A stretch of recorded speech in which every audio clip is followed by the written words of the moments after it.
ইফতারির সময় মানুষ এমন কিছু ভুল করে যে ভুলগুলোর জন্য মানুষের রোজার বরকত নষ্ট হয়ে যায়, রোজার ফজিলত নষ্ট হয়ে যায়, রোজার মাহাত্ম্য, রোজার সিগনিফিকেন্স আমরা হারিয়ে ফেলি।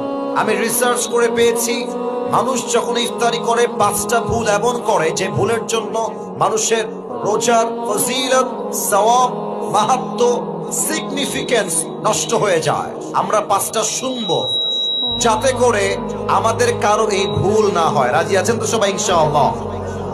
1 নাম্বার, রমজান মাসে অনেকে দেখবেন ইফতারি খেতে বসে একটা ভুল সবাই করে, বেশিরভাগ মানুষ দেখবেন মোবাইল ফোন নিয়ে রেডিওর আজান কখন হবে তারা রেডিওর আজানের অপেক্ষায় থাকে। এটা ভুল ধারণা, মাথায় রাখবেন। হাদিসে এসেছে নবী করিম সাল্লাল্লাহু আলাইহি ওয়াসাল্লাম বলেছেন, যখনই ইফতারির সময় হবে তোমরা তোমাদের ইফতারিকে গ্রহণ করো, আজানের জন্য অথবা অন্য কিছুর জন্য অপেক্ষা করবা না। দেখেন, আপনি যখন রেডিওর আজানের অপেক্ষা করেন, মাথায় রাখবেন, মনে করেন যে রেডিওর আজান হচ্ছে 6টা 5-এ। দেখা যাক আমার শ্রোতা অ্যাক্টিভ আছে কিনা। রেডিওর আজান 6টা কততে? এত আস্তে তো রংপুরের মানুষ কথা কয় না। 6টা, আর আপনার ইফতারির টাইম হলো জেলার 6টার সময়। এখন 6টার সময় ইফতারির টাইম হয়ে গিয়েছে, and you are waiting for the azan of radio. রেডিওর আজান দিলে আপনি ইফতারি খাবেন। তাহলে আপনি যদি রেডিওর আজান অপেক্ষা করেন, আপনার ইফতারি 5 মিনিট পিছিয়ে গেল। তাহলে আপনি নবীর সুন্নাহ অনুযায়ী টাইমকে মেইনটেইন করতে পারলেন। অতএব এখন থেকে নিয়ত করে রাখেন, ইফতারির যখনই টাইম হয়ে যাবে, যেখানে যেই জেলায় যেই টাইম, ওই টাইমে ইফতারি খাবো। আজান দিলেই খেতে হবে এটা কোনো শর্ত নয়। আল্লাহ সবাইকে রাইট টাইমে ইফতারি গ্রহণ করার তৌফিক দান করুক। পড়েন সবাই আমিন। 2 নাম্বার মিস্টেক অনেকে করে, এটা বলতে গেলে আবার অনেক যুবক চিৎকার দিয়ে ঠিক বলে উঠবে, একটু ব্যালেন্স করে ঠিক বলে। কিছু ছেলে পেলে আছে সামনে ইফতারি রাখা, জান তুমি কি দিয়ে ইফতারি করবো আজকে? ইফতারি সামনে রেখেই চ্যাটিং করে। তো ছেলে রাখে, আমি তো আজকে বেগুনি করেছি, তুমি কি বেগুনি খাবার? জান তোমাকে দিয়ে আসবো। সব কনফার্ম জান্নাতি টাইপের মেসেজ তারা সেন্ড করে। এবং অনেক মুরব্বীকেও আমি দেখেছি ইফতারি সামনে রেখে আউল ফাউল কিচ্ছা কালাপ গল্প করে না। ইফতারি খাবার সামনে রেখে this is the right time to make সাপ্লিকেশন।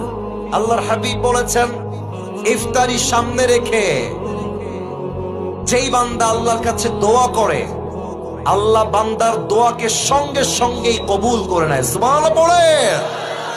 অতএব ইফতারি সামনে রেখে don't talk with your girlfriend, don't use the TikTok, don't use your YouTube. কোনো কিছু ইউজ হবে না, কোথাও টাইম ওয়েস্ট হবে না। ইফতারি সামনে রেখে অনলি দোয়া is allowed and nothing is allowed. ঠিক কিনা বলেন? ইফতারি সামনে রেখে আমি সবার থেকে জানতে চাই, আমরা সবাই হাত তুলে কি করব? একটু জোরে বলেন, ইফতারির সামনে আমরা হাত তুলে কি করব? 2 নাম্বার শেষ। 3 নাম্বার, অনেকেই ইফতারি খাওয়ার সময় মনে মধ্যে জোশ উঠে যায়, খেতে পেট এমন লোড হয়ে যায়, মাগরিব পরে একটা ঘুম দেয়, তারপরের দিন সাহরি খাওয়া মিস হয়ে যায়। আর বিশেষ করে দেখবেন কিছু ছেলে পেলে আছে খাইতে বসলে গরু ফেল করে ফেলে, আর ইফতারি এমন ভাবে খায় জীবনে মনে খাবার চোখেই দেখে নাই। এটা হাদিসে নিষেধ আসছে, এত বেশি খাওয়া যাবে না। একটু ব্যালেন্স করো, একটু ব্যালেন্স করো। পানি খাও, ফলমূল খাও, আর জাস্ট একটা পেঁয়াজি বা আলুর চপ খাও। যত ভাজা পোড়া কম খাবা, তোমার পেট ক্লিন থাকবে। যত কম খাবা, ইবাদতে মনোযোগ থাকবে। যত কম খাবা, শরীরটা, ফিটনেসটা ভালো থাকবে। অতএব ইফতারি আসলেই আবেগ দিয়ে নয়, বিবেক দিয়ে ইফতারি খাওয়া লাগবে। ঠিক কিনা বলেন? আচ্ছা, বেশি খেলে ক্ষতি কি হয় খেয়াল করেন। খুব খেয়েছেন, আর যখন উঠবেন দেখবেন যে আর উঠতেছে না, গা লেগে গেছে মাটির সাথে, তখন কি মনে হবে যে মাগরিবটা আজকে মসজিদে যাবো না, বাসায় পড়ে নেই। মাগরিব পরে দেখবেন যে এত ক্লান্ত শরীর লাগবে, যে আপনার তারাবি পড়ার মনটা হারায় যাবে। বিধায় ইফতারি হবে সীমিত, ইবাদত হবে বেশি বেশি, ঠিক কিনা বলেন? 3 নাম্বার শেষ, বাকি আছে আর মাত্র 2টা। 4 নাম্বার, এটা বড় মারাত্মক জিনিস, খুব খুব খেয়াল করবেন। অনেকেই